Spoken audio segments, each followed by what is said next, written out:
Hi class. I wanted to talk to you about a couple of things dealing with the exam. So this coming week here, you will have two sections to complete still of homework, but then you also have to take the test. So this is your first exam. You can use a note card, a 3x5 note card with some formulas and stuff on it if that's helpful for you front and back. Um, but make sure you do go on My Math Lab, take that test.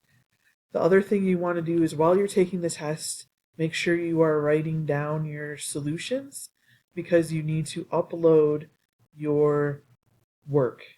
So I can give you partial credit and I can see that you are the one doing the work. So please be sure to upload the work um, for your exam.